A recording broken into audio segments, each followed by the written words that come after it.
October 2000 between 5:50 a.m. to 9:15 a.m. at Kiara Express Bus at Lorong Pegaga, Taman Shiliu, Bukit Tinggi, Klang. Noor Suzaily Mukhtar, a 24 years old, an IT engineer who was origin from Kangar Perlis, has been raped and killed by a driver bus. The victim body has been thrown at the street in a neck condition at the moment that she was found. Hanafi bin Mat Hassan, a 32 years old man from Bachok, Kelantan, who worked as an express bus driver, is the culprit of this crime. This crime was categorized as a rape and murder case. This type of crime are named as sexual assault. Sexual assault is an act which one intentionally sexually touch another person without that person consent, or coerce or physically force a person to engage in a sexual act against their will. Generally, sexual assault is defined as unwanted sexual contact. The National Center for Victims of Crime states that sexual assault takes many forms, including attack such as rape, as well as any unwanted sexual contact or treats. Usually, a sexual assault occurs when someone touches any part of another person's body in a sexual way, even through a cloth, without that person's consent. Other sexual crimes include sexual harassment, solicitation of minors through the internet, possession of child pornography. There are many different types of sexual assault. Here is the list of various acts that are considered as the sexual assault and abuse.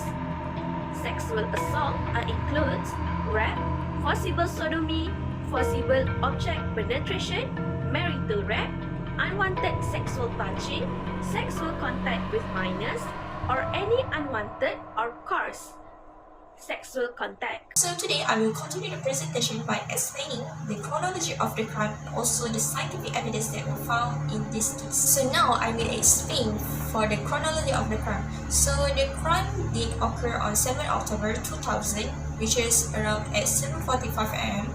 The victim, Suzaily, already left her rented house at Kampung Baru and she wanted to go to her workplace, which is located at Pantai Medical Center in Klang. So to go to her workplace, she boarded a bus, which is the Kiara Bus Express with license plate WDE 4256. And the bus was leaving from Kuala Lumpur Klang Terminal Bus and heading to Port Klang. So around at 45 am, the bus already arrived at Klang and all the other passengers already exit the bus. So Suzaily, the victims, and a Bangladesh national were the only passengers that were left on the bus. So there are two of the passengers. But before she reached her final destination, the victim, Suzaily, was the only passengers that was left on the bus. And then suddenly, the bus driver, which is the suspect, changed the bus route and taken her to Jalan Bukit Tinggi. Later, as the bus arrived at Jalan Pegaga, which is the road before they arrived at Jalan Bukit Tinggi, the bus was stopped and the suspect tried to do the sexual assault, but he suddenly noticed that there was someone that witnessed him. So he quickly drove the bus a bit far away to a construction site at Bukit Tinggi. And as he arrived at the construction site at Jalan Bukit Tinggi, he stopped the bus and he locked the door of the bus, pulled over the bus brakes and began the sexual assault. So for the sexual assault, the suspect has been accused for stripping, tying the victim's hand with a headscarf, rape, and sodomized her. So after the suspect already finished the sexual assault, he did strangle the victims with the same headscarf that he used to tie the victim's hand just now until the victims died. When the victims already died, the suspect quickly threw away the victim's body onto the road in a naked condition and the suspect leaving away with the bus. Later that afternoon, the member of the public is the one who found the dead body and reported it to the police. Okay, so for the scientific evidence, there are 6 scientific evidence that were found in this case, which is the first one is the bus plate number that was stated on the bus ticket and it was found in the physics books, which is owned by the victims. And then the second evidence that was found is the suspect's sperm, which is found on the vaginal part of the victims, and this may be done through the vaginal swab test. And then the third evidence that was found is the Kiara Bus Express itself, which is the bus that the victims boarded to go to the workplace. And then the fourth evidence that was found is the Suzaily socket, which is the victim socket that was found on the dead victim's body. And then the fifth evidence that was found is the DNA profiling that will get from the blood samples that was taken from the victim's blood. And then the last evidence that was found is the bus ticket itself.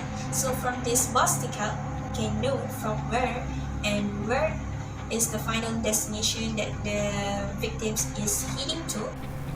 On November 1, 2000, Hanafi was charged with the rape and murder of Noor Suzaily Mukhtar in the Shah Alam High Court. Hanafi Mat Hassan was charged under 2 sections of the Penal Code, Section 376, which has a potential sentence of 20 years in jail and a maximum of 12 strokes, and Section 302, which carries a maximum sentence of 20 years in prison and a maximum of 12 strokes. He entered a not guilty plea. The trial, which began in early 2001 in the High Court, saw 55 witnesses testify over the course of 62 days. On April 26, 2006, the Shah Alam High Court judged him guilty for murder and sentenced him to death by hanging. On December 12, 2006, Hanafi's final appeal to the Federal Court was exhausted. On December 18, 2008, he was hung at the Kajang prison.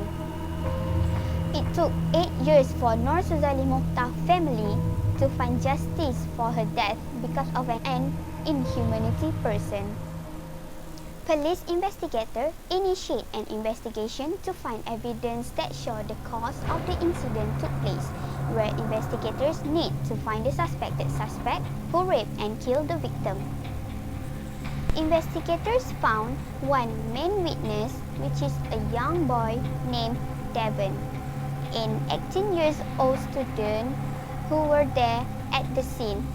Devon stated that he noticed a bus stop at Lorong Pegaga and a topless lady inside the bus trying to get help by pounding her palms on the bus door. He tried to approach the bus then, but the bus driver shooed him away and drove away from the road. Forensics also doing a post-mortem on the body to find the cause of death of the victim, and they found that the body had 44 injuries, including a broken neck, that probably from the grapple between the victim and the suspect. They also swabbed the vaginal part, and chemists declared that they found the offender's DNA sperms from the victim's body